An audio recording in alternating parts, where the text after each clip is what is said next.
G'day, it's Mark and welcome back to the channel. And in this episode, something a little different, but it's the final episode in our Chrysler Valiant Auto History series. It's a special episode on what could have been the CN Chrysler Diplomat. So as I mentioned before, this is a little different, I guess, in as much as this is a design proposal that Chrysler Australia put forward, or some of the staff, the design staff at Chrysler Australia, for a model that would come after the CM, Valiant and Regal sedan and wagon. As far as I know, there's only a sedan variant, but maybe they would have done a wagon, I don't know. But some of the senior design staff at Chrysler had left earlier. You can check that out in my CL and CM episodes for more details. Simply because there wasn't a lot of money around. You know, if you look at the VH series of cars, you can check that episode out as well. The restyles and facelifts on those models, right up to the CL, were fairly minor, just minor grille and tail light changes, things like that. And so as a designer, that was pretty frustrating, I'm sure. And some of the more senior staff ended up leaving because there wasn't really much to do. But there was this design proposal that was being put forward for and I'm calling it a CN. I guess it makes sense, that's probably what it would have been called. It wasn't called a Valiant or a Regal, it was actually called a Diplomat. So I guess it was an opportunity to rename the car to give it some sort of freshness. Now, whether there would have been models below that, you know, the Diplomat Regal or the Diplomat Valiant, I don't know, but it was called the Chrysler Diplomat. I think that was intentional, just to separate it a little bit, make it appear more fresh. You can see in the design here, there were actually two design proposals put forward. The frontal treatment here, you can see very, very similar, if not, similar parts, if not the same parts, modified from the GH Sigma. I think it looks quite good. I actually quite like the front treatment. I think that looks, certainly modernised the car quite a bit. You can also see they got rid of the chrome bumper bars. Some of the enthusiasts may have not liked that, but that was really the way cars were going. You know, if you look at things like, VK Commodores and XD Falcons, those sort of things, the chrome bumper bars were disappearing. Whether there was some chrome inserts or highlights, certainly that could have been added, no doubt. But the other treatment, the frontal treatment that was considered was this one here. This reminds me of a Nissan Laurel, which is like a Datsun 200B, sort of an upmarket spec. We never got that in Australia, but I think in the US and some of the Japanese domestic markets and maybe some export markets received the Laurel. But it had a very similar front headlight and grille treatment to this proposal. So I'd be keen to know which one you preferred. I think I prefer the GH Sigma look overall. If you look along the body side, you can see there's a large protector strip. Now, that sort of, styling approach was employed by Holden on the WB series, quite a heavy sort of strip to hide, if you like, the style lines of what were, HQ panels in the case of the Holden and what would have been, VH panels, I guess, in the case of the Chrysler. But a heavy side marker strip, I guess, again, in sort of black to sort of try and make it a little bit more European, a little bit more modern. Keep in mind, this is the 1980s we're talking about.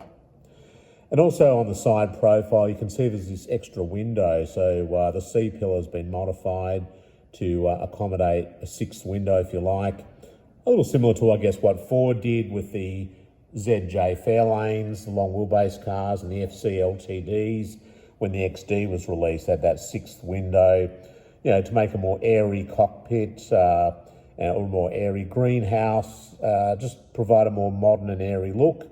Certainly that was the style of the 80s, and I guess also from a Chrysler point of view, improve visibility, but also move away from that C-pillar that had been used right back to the VH series Valiants. So I'd be keen to know what you think of that as well. If we go around to the rear, you can see there was a number of different styling treatments here.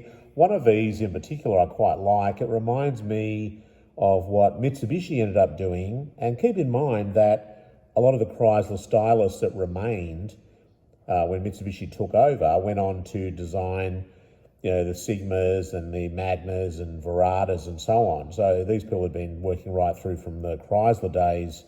And so a lot of these styling ideas, I guess, sort of found their way onto some of the Mitsubishi products. But if you look at the back of a GN Sigma sedan, the taillight treatment, you can see it's very similar to what's being proposed here. So I think that would have looked quite good with that sort of smoked taillight look.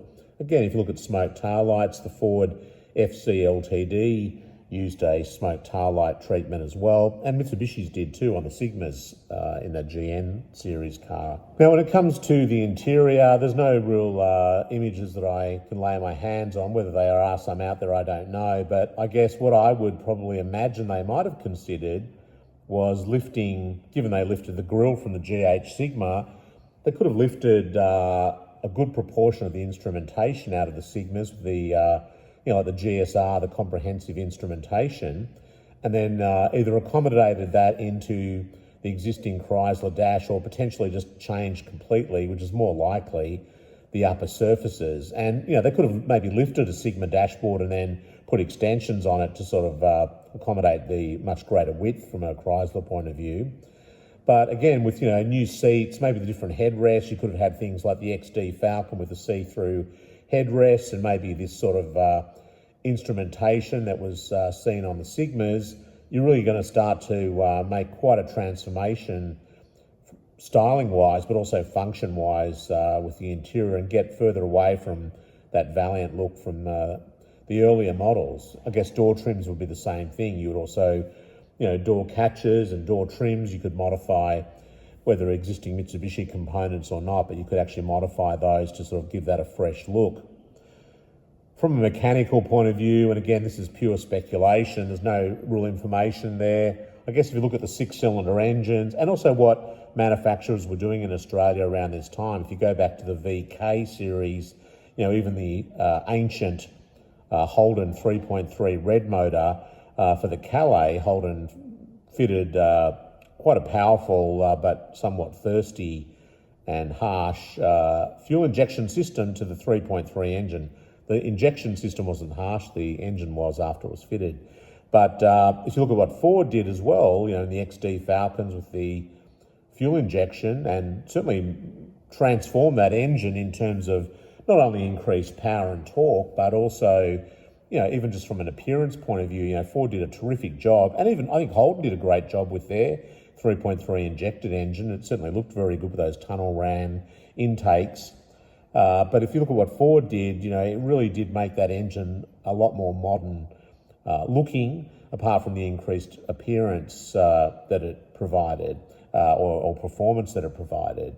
And I think the other point is, Ford went to alloy head. So I guess if you look at, the fuel crisis where a lot of focus was on fuel economy, you look at what Chrysler potentially could have done and, maybe fitted the 5-speed gearbox, the manual gearbox potentially, a floor-shifted manual gearbox, a 4-speed automatic, maybe a little bit too early for the, what would have been, 82, 83 sort of period.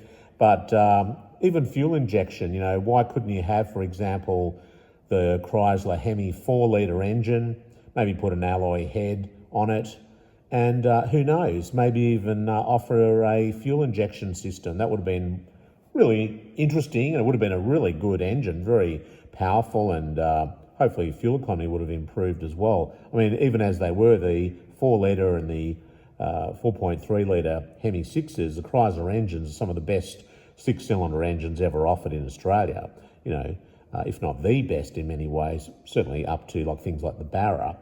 But what do you think? Would the 4-litre engine have responded well to maybe an alloy head and maybe even fuel injection? I think that could have been a really, really good power plant. And I guess the other thing is, keeping in mind the fuel crisis and the focus on fuel economy, could they have even fitted a 2.6-litre engine as standard fitment? Wouldn't be unheard of, putting a 2.6. I mean, that's a fairly big engine for a 4-cylinder, had the balance shafts, quite good torque, quite good power. Having driven plenty of Sigmas when I was at Mitsubishi, That with a 5-speed manual, who knows, in a base model car, could have been a price leader and potentially, a more economical option for buyers. Yeah, I'm keen to know what you think. What could Chrysler have done? The 5.2 litre 318 V8, that continued on in the US for many, many years, I think into the 90s or even possibly later than that. So that engine, again, either carburetted or with fuel injection, might have been another option for Chrysler to consider. And it would have been, I think, cool just to have, an extended model life for the Chrysler range in Australia. I don't think it would have been a huge seller, but it certainly would have fitted a niche in the market for people who wanted a larger car. And when you keep in mind also that Chrysler had a lot of older buyers that really did like their Valiants, and this gave them something instead of having to move into a Sigma or Super Saloon or something like that. And before you sort of go off saying, well, it's highly unlikely and it wouldn't have happened and it wouldn't have worked, well, Holden had very serious consideration to do a whole range of WB sedans and wagons. And when I do the Holden Kingswood series down the track, I'll certainly be covering those off.